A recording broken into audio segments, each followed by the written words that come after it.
Olá a todos, sejam todos muito bem-vindos a mais um podcast da reunião de estudos do Evangelho do Grupo Espírita Irmão Áureo. O podcast de hoje foi preparado por mim, Fabiano, tendo por base o capítulo 23 do Evangelho segundo o Espiritismo Estranha Moral e também os comentários de Joana de Ângeles na lição 30 do livro Jesus e o Evangelho à luz da psicologia profunda. E devo dizer que o tema que inicialmente tinha sido escalado para outra pessoa caiu como uma luva, tanto para mim quanto para os momentos de vida, porque fala bastante de reflexões íntimas, pessoais e intransferíveis e de quebra de paradigmas, em particular de paradigmas morais que devemos conduzir. Não vou falar muito não, daqui a pouquinho a gente continua esse bate-papo sobre o tema. Mas eu queria ressaltar que na live de mais tarde a gente vai ter presenças muito ilustres, tá? A começar pelo saudoso público que vai estar de volta com a gente para cantar algumas músicas no começo, tá?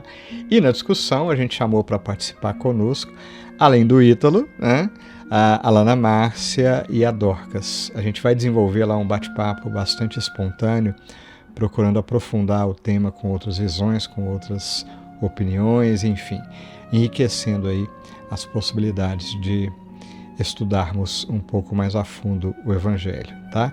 Então a gente espera contar com você daqui a pouquinho ouvindo, já vou convidar vocês, e também na live que vai acontecer mais tarde. E a gente aproveita sempre esse momento para reforçar. É fundamental, é muito bom ter você conosco participando. Então, chega mais, coloca seu comentário, faz sua observação, ouça, assista, participe, da forma que você quiser. Mas a gente convida sempre para você estar mais pertinho da gente, tá? Para a gente seguir junto em tudo isso. E no final desse nosso áudio, a gente vai fazer a nossa prece e convida você também a estar conosco para juntos nos aproximarmos da espiritualidade maior e nos enchermos aí de luz para continuarmos adiante. Por fim, convidamos como sempre. Vamos ouvir?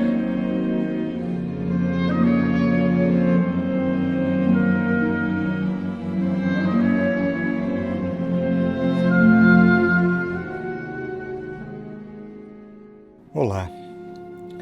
No nosso podcast de hoje, iremos comentar com base, basicamente, no Evangelho segundo o Espiritismo, capítulo 23, focando no item 11, e também pedindo auxílio de Joana de Ângeles, tendo por base o livro Jesus e o Evangelho, à luz da psicologia profunda, na lição 30.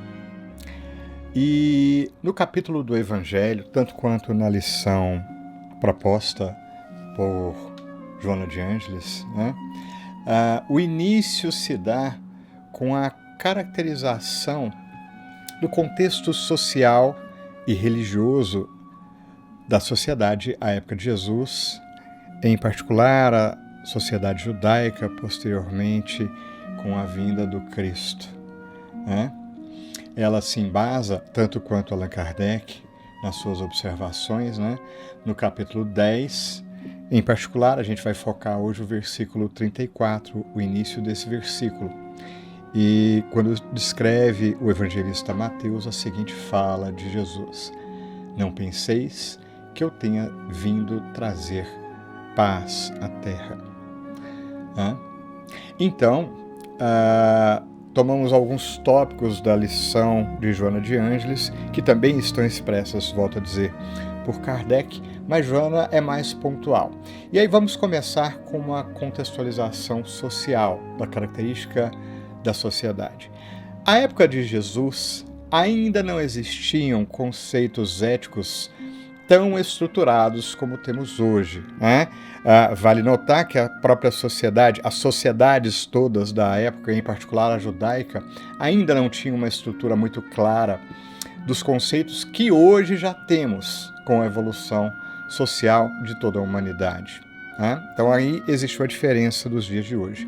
Entretanto, a gente vai ver que, semelhante aos tempos modernos, toda a sociedade se embasava, por exemplo, num contexto hedonista e perverso. Ou seja, existia a predominância, apesar de existirem leis, mas o que predominava é o direito de força e não a força do direito, da lei estabelecida, né?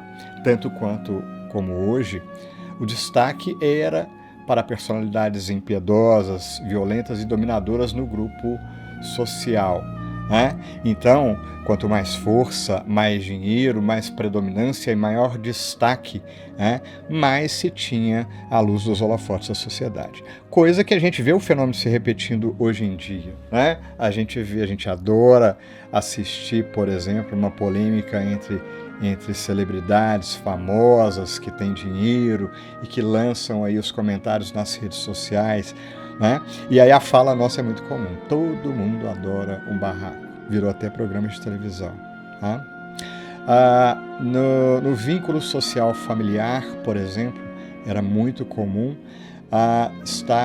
haver a submissão ao patriarcado, mas não a qualquer patriarcado, ao patriarcado cruel.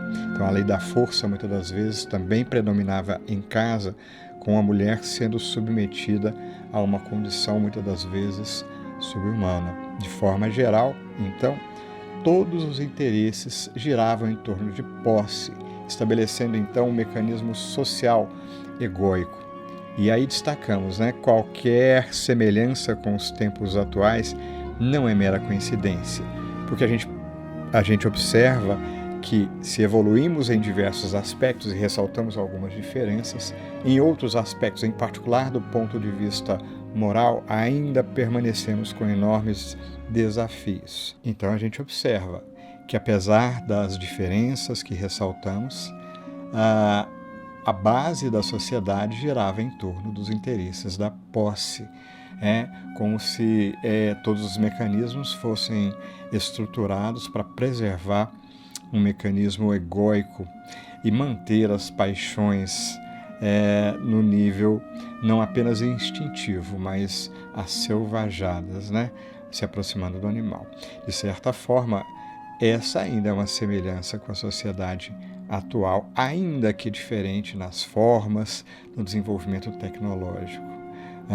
De forma geral, no contexto social, a Joana ainda destaca que isso gerava nos indivíduos, vamos dizer assim, na pessoa comum do dia a dia, principalmente os mais pobres, os mais fracos e sem posses, né? Gerava um sentimento de estar acostumado ao peso das leis severas e casuísticas, fazendo com que não se tivesse a coragem ou o ideal para romper essas amarras de dominação, sobre todos os aspectos. Mas aqui a gente destaca a dominação moral dominante. E logo na sequência, Joana, tanto quanto Allan Kardec, e a gente convida a leitura integral do capítulo do Evangelho, ela começa então uma outra etapa de descrever a contextualização religiosa. Um aspecto destacado por ambos os autores é que o paganismo, nesse contexto, logo à época de Jesus vir, já se entrava em decadência em vários aspectos, Por exemplo, a questão dos sacrifícios humanos substituídos pelo sacrifício de animais. Apesar de a gente falar que isso é decadente, na verdade isso revelava uma evolução moral. E aí a gente destaca uma frase de Joana aqui: a razão rompia a noite da ignorância e colocava os pilotis do discernimento e da valorização da criatura, que passava a ser vista como imagem e semelhança de Deus. Isso tudo, destacamos, ao invés dela ser vista só como algo, como objeto, como instrumento servil. Ou seja, ela está dizendo aqui que nessa época começava a ser estabelecido uma base, um tênue indício da quebra do egoísmo, por ser um indício de enxergar o outro, e o outro não apenas como uma coisa, mas como um outro espírito, como um outro ser humano. Ainda faltava, é verdade, superar os impulsos agressivos da natureza humana. Então aqui a gente vê que toda a sociedade ainda estava embasada não apenas no instinto, mas num instinto profundamente desequilibrado. A selvagear, na verdade, aproximar-se do animal. Mas já haviam aí as primeiras diretrizes para a aquisição de uma consciência, primeiro individual e depois coletiva. E aí o destaque, Jesus chegou exatamente nesse momento, que é descrito por Joana de Ângeles como decisivo, porque ali começou a ser definido, a ser sedimentado a transição da barbárie e da civilização para a civilização como nós a conhecemos hoje. Destaca-se aqui o papel fundamental dos judeus para o estabelecimento do monoteísmo, sendo justamente complementado, e essa é parte da missão divina de Jesus, trazer a visão da paternidade, e aqui acrescentamos, porque Deus é pai e mãe, então trazer a visão da paternidade / maternidade divina, Deus como sublime pai, como a amorosa mãe de todos os nossos corações. Então Jesus veio trazer essa doutrina de amor em contraposição a todos os valores estabelecidos, já destacados pelos contextos sociais ressaltados acima. Uma frase na lição de Joana de Ângeles que muito me tocou foi que enfrentar a sombra coletiva e ao mesmo tempo romper a interior exigia decisão firme. Essa frase cala bastante em nós, porque fala muito do Espírito que veio executar essa missão. Não é por outro motivo que Jesus veio ele próprio. Não poderia ser qualquer um para estabelecer esse rompimento de forma inequívoca. Ele mesmo teve que vir trazer essa mensagem. E aí destacamos, do item do Evangelho segundo o Espiritismo, o item 11, que é natural que toda ideia nova, segundo Allan Kardec, forçosamente encontra oposição, e não há uma só que se tenha estabelecido sem lutas.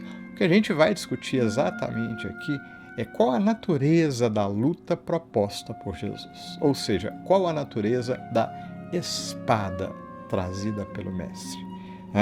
E aqui Joana e Allan Kardec também destacam na argumentação, pois que a doutrina de Jesus, que é compreensão e bondade, que veio trazer ternura e compaixão pelos nossos semelhantes, não pode ser comparada a essa doutrina estabelecida pela própria sociedade, de agressividade, tanto interna quanto externa, disfarçada de hostilidade, de competitividade, ou, trazendo para os termos mais atuais, a tão falada meritocracia, apenas material e capitalista. Esse é o jugo da doutrina que a sociedade nos propõe. O jugo da doutrina do Cristo é, como a gente destacou, a visão da lei do amor. O jugo é cumprirmos essa lei. Portanto, Joana destaca, nesse contexto, Jesus trazia uma revelação espiritual como a Terra jamais experimentara e como jamais experimentará tão cedo outra semelhante. Por isso, o Cristo precisava, destaca essas características: decisão imbatível, coragem superior, vigor especial e brandura incomum. Por isso, o Cristo não se perdeu, como é comum em grande parte dos missionários, que começam uma missão bem e depois se perdem nas próprias dificuldades. Aqui destacamos uma outra parte do item do Evangelho segundo o Espiritismo, quando Allan Kardec ressalta dessa forma: assim, a medida da importância e dos resultados de uma ideia nova se encontra na emoção que o seu aparecimento provoca, na violência da oposição que desperta, bem como no grau e na persistência da cólera de seus adversários.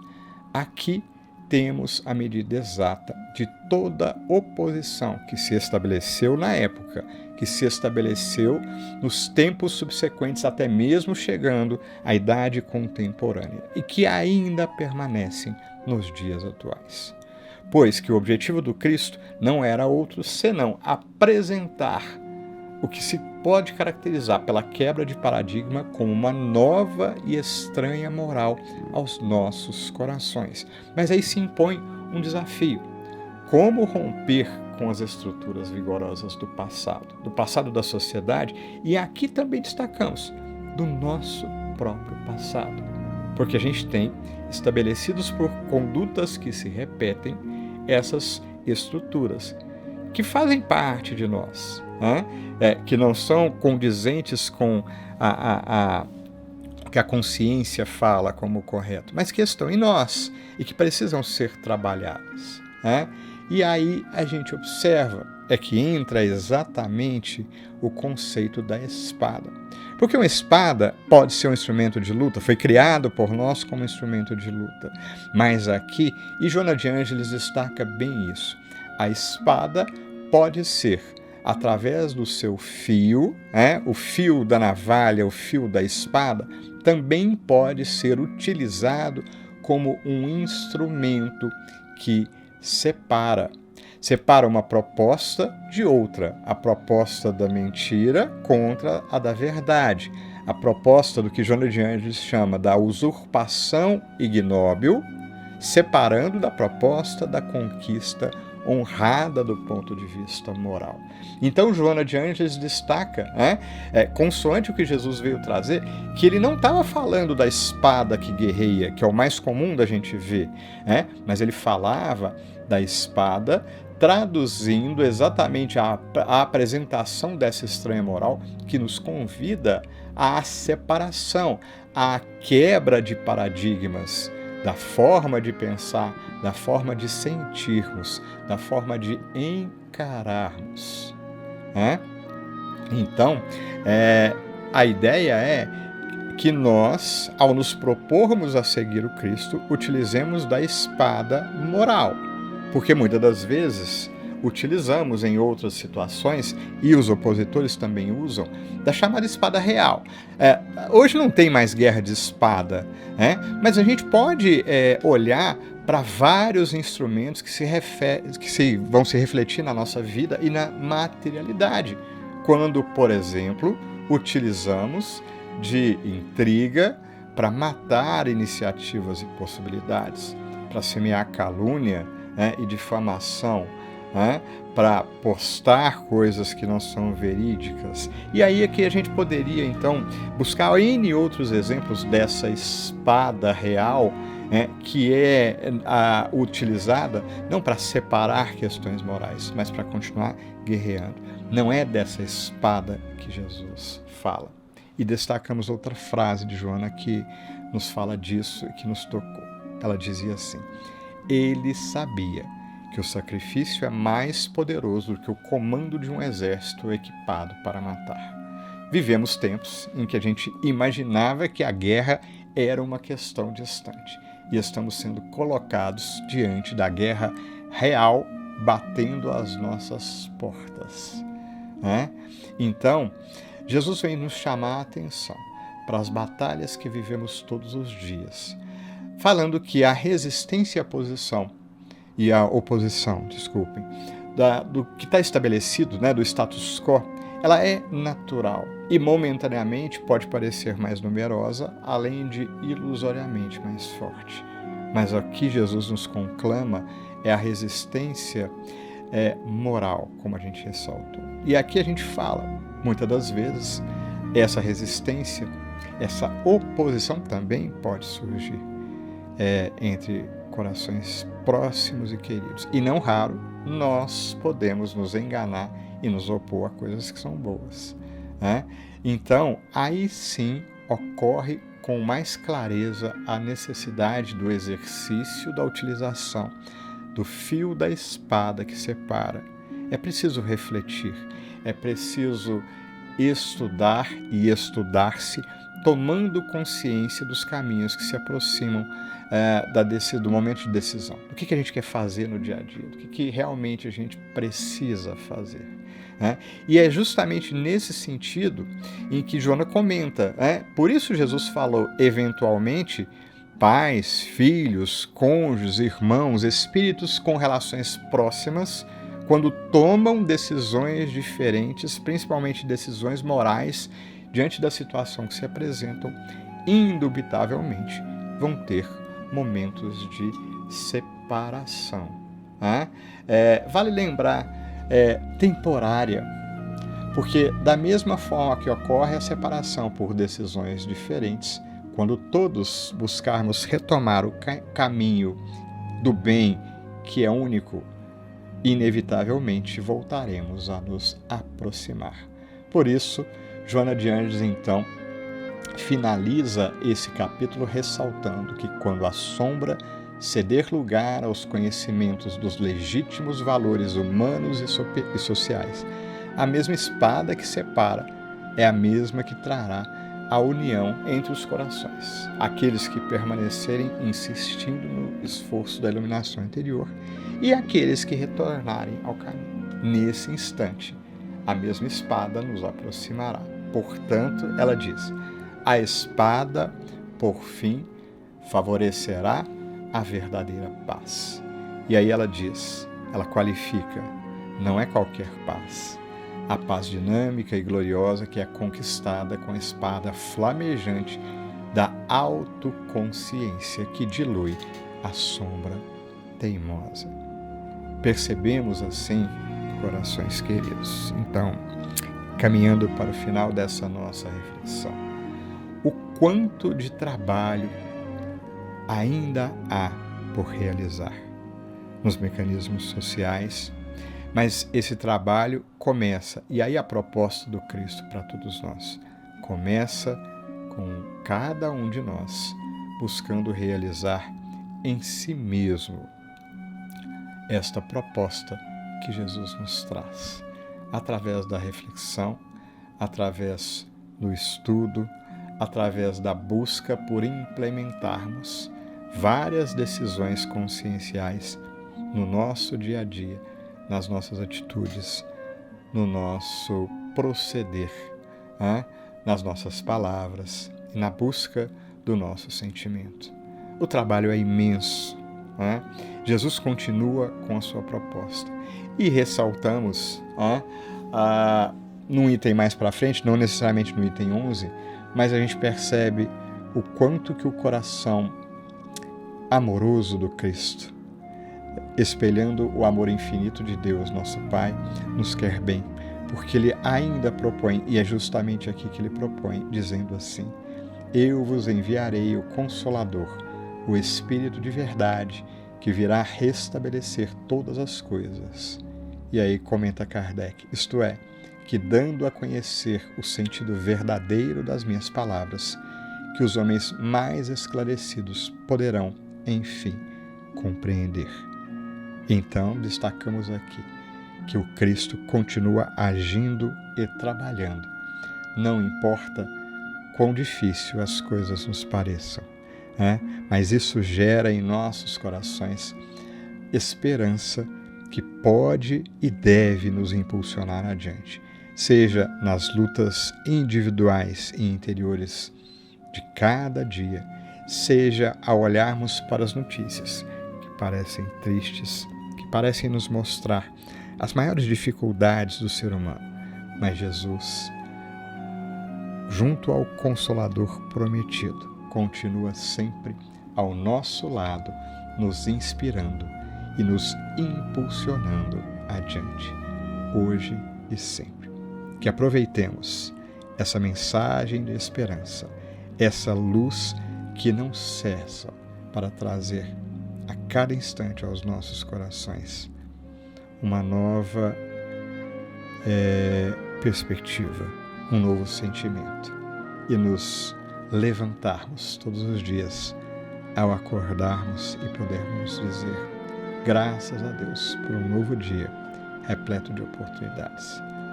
Que fiquemos todos com Deus.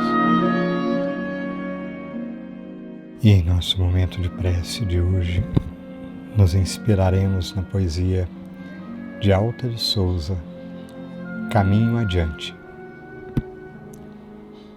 A sombra em torno à estrada não te importe. Segue varando injúrias e ameaças e estende os dons do amor no bem que faças, sem que a luta te desconforte. Sê, ante o mundo, o amparo humilde e forte. Levanta corações na luz que abraças, distribuindo graças sobre graças, na fé que extingue a dor, a treva e a morte. Por mais pedra à frente, crê e avança, por facho de bondade e de esperança, que o dever de servir jamais te doa. Alguém te apoiará dia por dia, a envolver-te de paz e de alegria.